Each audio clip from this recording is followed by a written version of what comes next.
June 4th, 1943, Mexia, Texas. The evening air was still and warm as the train hissed to a halt along Railroad Street. Inside one of its Pullman coaches, Unteroffizier Werner Burkhardt sat with a small, battered notebook hidden beneath his uniform. His hand trembled slightly as he wrote what could have earned him solitary confinement back home. The Americans must be deceiving us. No nation could possess such abundance while fighting a war on two fronts. Through the window, he saw a world that contradicted everything 3 years of Nazi ideology had taught him. The farms glowed with electric light, towns shimmered with neon, and streets sparkled even at 10 p.m. In Germany, total blackout had cloaked cities in darkness since 1940.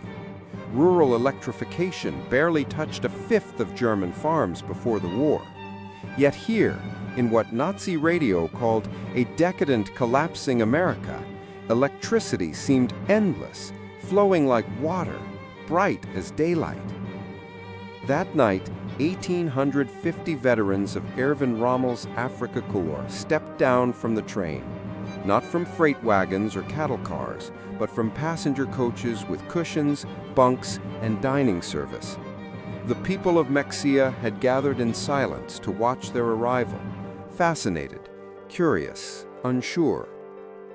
What no one could have imagined was that this arrival would spark one of history's most profound psychological reversals, the slow collapse of Nazi ideology through the sheer reality of American power and prosperity. This story didn't begin in Texas, but in Tunisia 3 weeks earlier. In May 1943, General Jürgen von Arnim, Rommel's successor, surrendered the remnants of the Axis forces in North Africa, between 250,000 and 275,000 German and Italian troops. It was the end of the Afrika Korps, men once celebrated as the finest desert fighters in the world. Among the captured was Feldwebel Friedrich Radke, holder of the Iron Cross First Class and a veteran of France and North Africa. His diary, discovered decades later in the U.S. National Archives, would describe in vivid detail how captivity, not combat, shattered the spiritual armor of Nazi belief. Their journey into that new reality began in Oran, Algeria, where tens of thousands of German prisoners awaited transport across the Atlantic. Even here, before ever setting foot in America, the first cracks appeared in their certainty. The U.S. Army processed thousands of prisoners daily with machine-like precision, photographing, registering, vaccinating, and briefing them in fluent German about their rights under the Geneva Convention. It was efficiency of a kind the Wehrmacht itself had rarely achieved, even at its peak. But the real shock came with something far simpler: the food. Obergefreiter Hans Müller, captured with the 21st Panzer Division, wrote later to his mother, "At Oran, we ate better than we had in 6 months of desert fighting. White bread, real coffee, meat twice a day. We thought it was propaganda. Only later did we realize this was their standard ration." The ships that would carry them to America were industrial miracles in themselves. The Liberty ships, like the SS Robert E. Peary, were built in days, not months. The Peary in a record 4 days, 15 hours, and 29 minutes at the Kaiser shipyards in Richmond, California. Had the prisoners known that thousands more of these vessels were being built at a rate of 3 per day, they might have understood that they weren't just defeated, they had been outproduced beyond imagination. By July 1943, tens of thousands of prisoners were packed aboard these ships, 30,000 per month by midsummer. The voyage took about 2 weeks. Feldwebel Kurt Zimmermann of the 90th Light Division kept notes in secret letters home. He described not the voyage itself, but the waste. The crew threw away more food each day than our company received in a week. Half-eaten steaks, loaves of bread, milk by the gallon. They did not do this to mock us. It simply meant nothing to them. Their supply was infinite. Even the ships seemed to whisper a quiet lesson. Each of the 2,710 Liberty ships was made from 250,000 parts built in 32 American states, its engines assembled from factories that had barely existed before 1941. For the Germans, raised in a culture of scarcity, this was incomprehensible. Lieutenant Colonel Wilhelm von Staubern, a Prussian officer from a family that had fought since the days of Frederick the Great, later wrote, "As our ship neared the American coast, I saw the radar spinning atop the bridge. We believed only we and the British possessed such devices, and only in limited numbers. Yet here it was, standard equipment on a cargo vessel. It was then I knew Germany had already lost." August 2nd, 1943. Norfolk Naval Base, Virginia.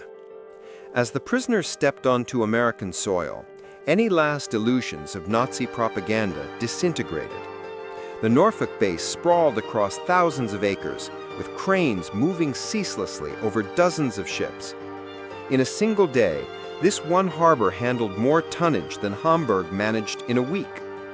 Gefreiter Johann Weber, once a Ruhr factory worker, counted 47 cargo ships being loaded and unloaded at once.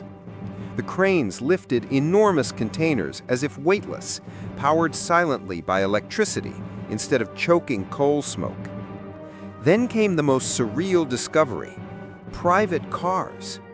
Every dock worker's lot was full of automobiles, hundreds of them. To Germans accustomed to party privilege and broken promises of the people's car, it was inconceivable that laborers could drive to work in their own vehicles. And when they were led to the waiting trains, the disbelief deepened. They expected to find the same boxcars that had carried them to war, marked 40 and 8 for 40 men or 8 horses.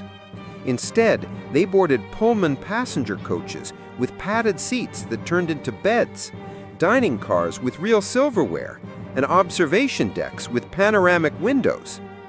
"We boarded like tourists, not prisoners," Brodke wrote. A guard apologized that the air conditioning wasn't working. Air conditioning! We had believed only Hitler's personal train had such luxury. The 3-day journey from Virginia to Texas became the crucible in which Nazi ideology began to melt. As the trains crossed Virginia, Tennessee, and Kentucky, prisoners stared wide-eyed at towns that glowed brighter than Berlin. Every shop, every farmhouse, every roadside diner was lit as if celebrating victory. Obergefreiter Meyer, whose father was a party official in Hamburg, wrote in disbelief, "We passed dozens of towns that first night. Each had more light than all of Hamburg combined. The guard told us that every American town had had electricity since the 1920s. I called him a liar." In Roanoke, Virginia, the train stopped to refuel. The Germans watched as American railwaymen reloaded and lubricated the engines in 30 minutes, a process that would take 2 hours in Germany. They wore clean overalls, smoked freely, drank bottled Coca-Cola, and tossed the empties away without thought.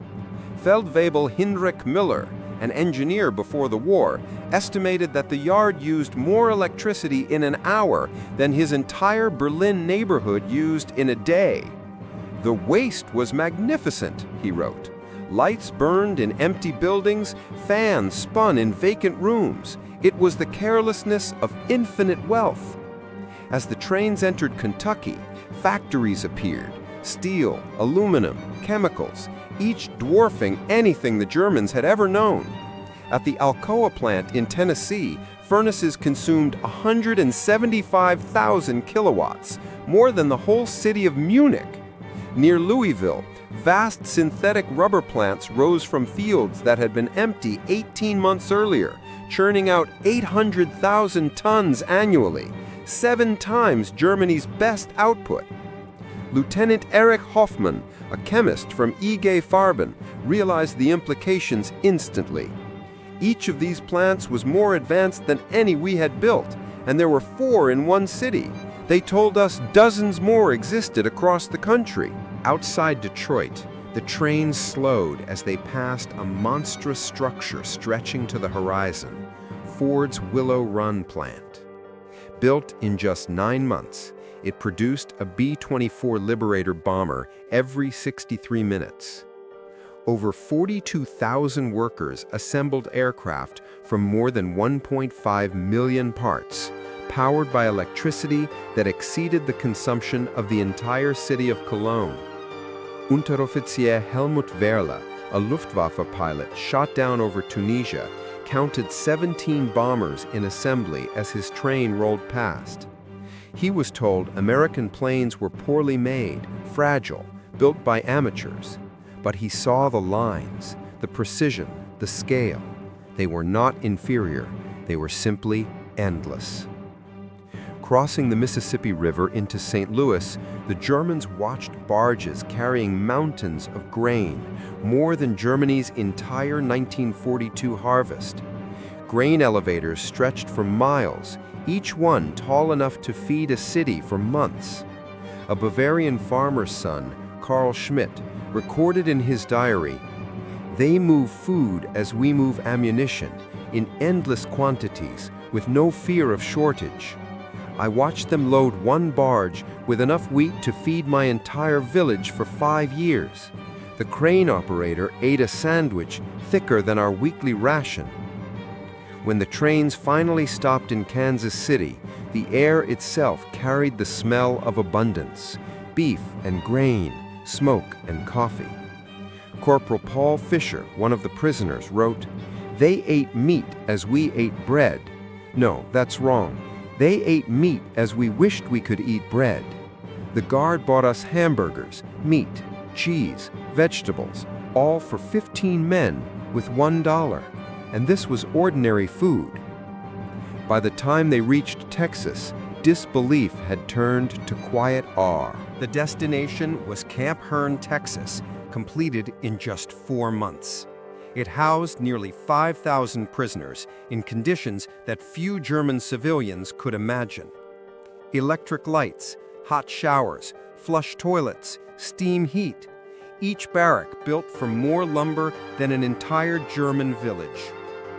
The camp hospital astonished the German medical officers.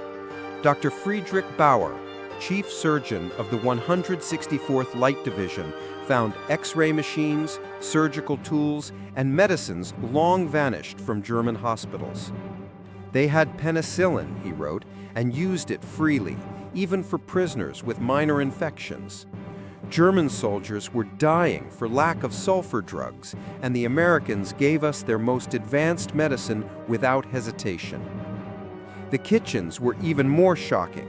German cooks assigned to duty found walk-in refrigerators, gas stoves, and electric mixers powerful enough to prepare meals for thousands. Daily rations included milk, eggs, meat, and vegetables in quantities unseen in Germany since 1939.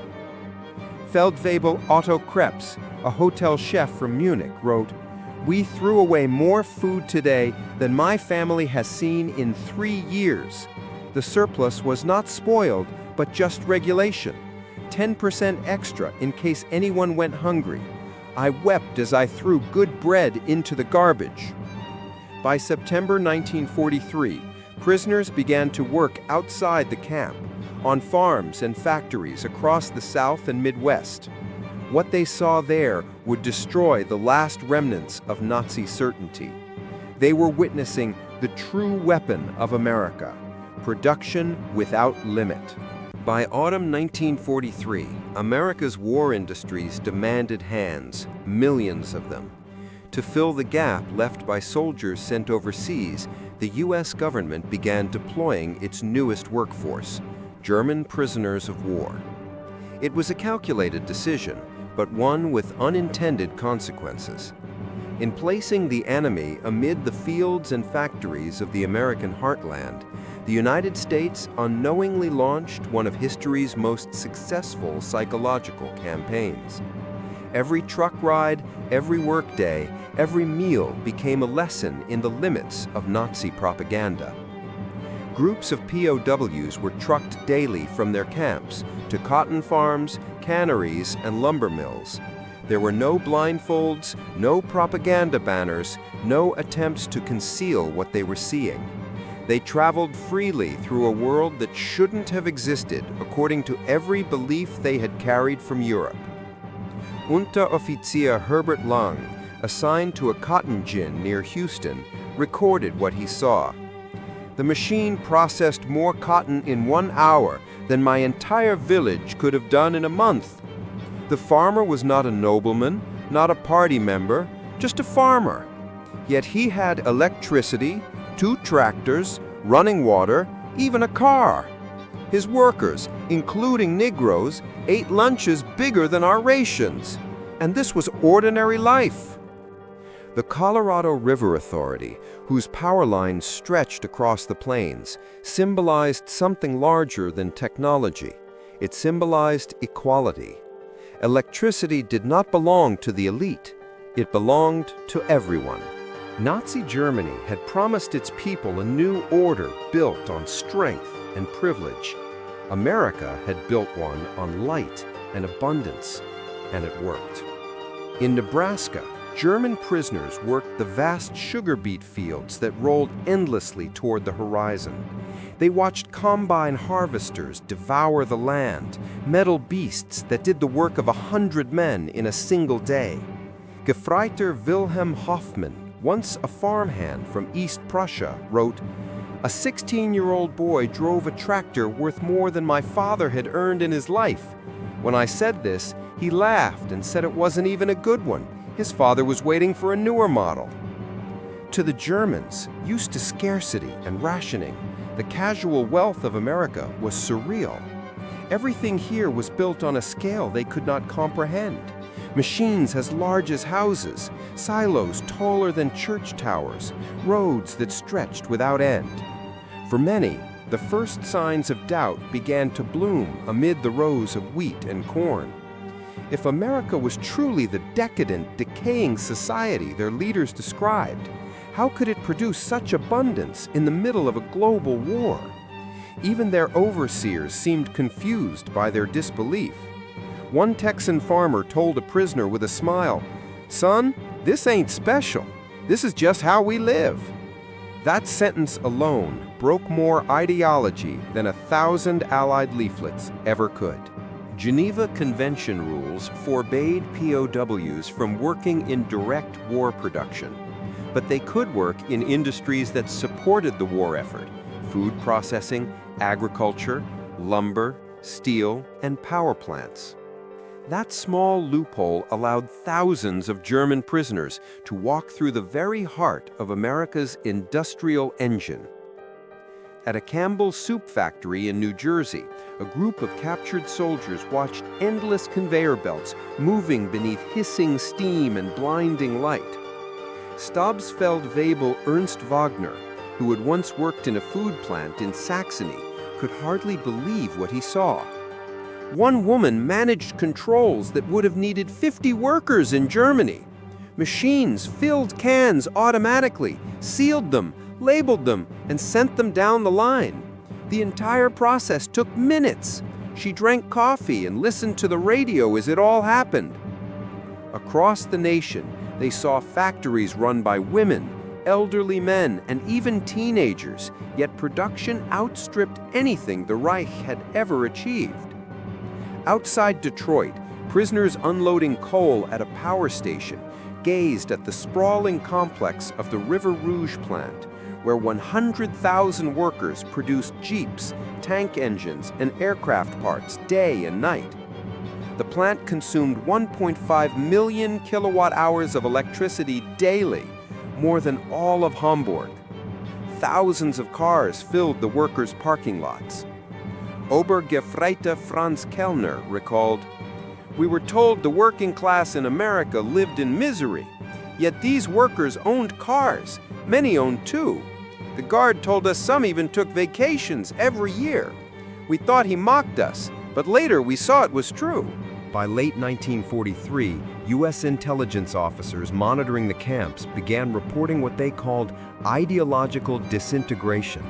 The prisoners were still disciplined, still German, but something in their certainty had cracked. The official reports called it ideological collapse syndrome, a gradual erosion of faith in Nazi propaganda as exposure to American society grew.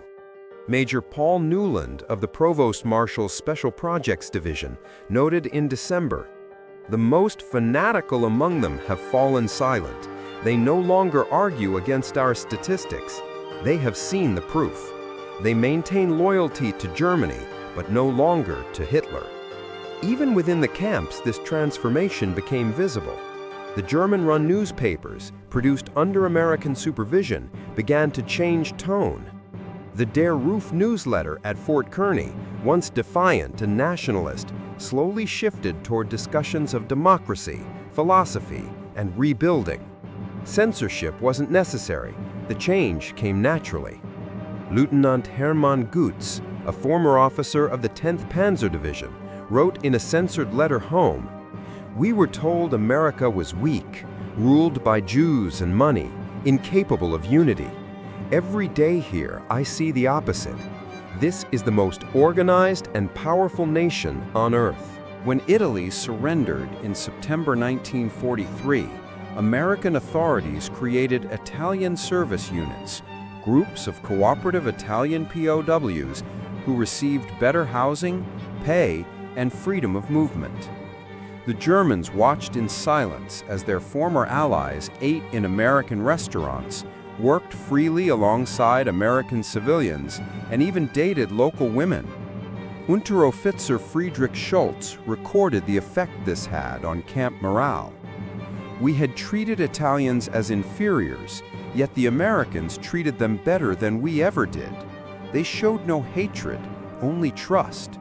Democracy, we had been told, was weak and sentimental, but this kindness, it had strength in it." That realization struck deep. The enemy was not soft. The enemy was secure enough in its strength to show mercy. December 1943. For the prisoners, the Christmas season brought a moment that would leave them forever changed. Across America, churches and civic organizations sent nearly 500,000 Christmas packages to German POWs, boxes filled with candy, cigarettes, soap, and games. Communities donated food, toys, and decorations to the very men who had tried to kill their sons. At Camp Hearn, the local Methodist choir sang German carols through the fence. Boy Scouts delivered hand-drawn cards. Women sent homemade cakes and cookies. The Germans listened in stunned silence. Oberleutnant Walter Müller, whose brother had died in the Hamburg bombings, later wrote, "They knew we were our enemies, yet they showed us compassion, not propaganda, not pity, genuine charity. What kind of people do this? Only those certain of victory and certain of their own humanity." That Christmas feast defied comprehension. Roasted turkey, ham, vegetables, pies, ice cream. Every man ate until full, some until sick. Feldwebel Hans Sauer, amazed, wrote, "We ate better than generals at home." The guards told us this was a normal American Christmas dinner, that every family in the country ate the same. If they could feed their prisoners like this, what must their soldiers eat? The laughter, the warmth, the food, all of it was more powerful than 100 speeches. Nazi ideology had no defense against kindness. By early 1944, American commanders realized that curiosity among the prisoners had become genuine hunger for knowledge. They opened camp schools, stocked with books, chalkboards, and volunteer teachers, both German and American. Over 40,000 POWs eventually enrolled in classes ranging from English to mathematics, history, and civics. Universities like Chicago and Stanford sent professors to give lectures. For many, it was their first encounter with free education, unrestricted by ideology, open to debate. Dr. Wilhelm von Braun, a physicist, formerly with the Kaiser Wilhelm Institute, attended lectures on atomic science at Camp Shelby. He later wrote, "Jewish professors, men exiled from our homeland, taught us without hatred. They spoke of science as belonging to all humanity. Their generosity humbled us. They were years ahead of Germany, yet they shared their knowledge freely with the enemy." The prisoners devoured American literature, newspapers, and magazines, each offering multiple perspectives, open criticism, and satire of government. It was a revelation. In Germany, disagreement was treason. In America, it was patriotism. Even the films shown at the camp theaters, Gone with the Wind, The Grapes of Wrath, carried their own subtle lessons. The Germans watched, astonished, as Americans depicted their own flaws and failures openly, without fear. Lieutenant Josef Kramer wrote, "They hide nothing. They show their mistakes, and it makes them stronger. In Germany, this would be death. Here, it is freedom." By spring 1944, the prisoners' disbelief had transformed into reluctant admiration. They worked in mills and canneries, witnessing the full rhythm of a society that never stopped moving. In New Orleans, German laborers watched as the Higgins boat factory turned out landing craft for the coming invasion, 700 per month. Women welded hulls, teenagers ran drills, and black workers operated cranes, something that defied every racist stereotype Nazi ideology had taught. Stabsfeldwebel Kurt Zimmermann wrote, "They said democracy was chaos, that racial mixing made weakness. But here we saw it work. Women, Negroes, and children together, building the weapons that would defeat us. Their unity was terrifying." In Cleveland, they saw the furnaces of Republic Steel pouring 10,000 tons of molten metal daily, more steel in 1 week than the Ruhr could produce in a month. Coal trains rolled in endlessly, the roar of production echoing like thunder. Obergefreiter Paul Hartmann, a former Krupp worker, described it, "They wasted more steel in spillage than we could produce. Workers complained about overtime while surpassing our best efforts with forced labor. We believed in discipline, they believed in efficiency, and they were winning." As the months passed, a strange duality took hold among the German prisoners. They were captives, yet freer in spirit than they had been in years. They were enemies, yet treated with dignity. For the first time, they could compare two systems not through propaganda, but through experience. They had seen the contrast with their own eyes, a society that fed its enemies versus one that starved its citizens, a nation of factories run by women and immigrants versus a regime obsessed with blood purity, a democracy that functioned through cooperation versus a dictatorship built on fear. And in that comparison, the war's outcome was already decided. What Hitler's armies could not destroy, American industry and compassion quietly conquered: the human mind.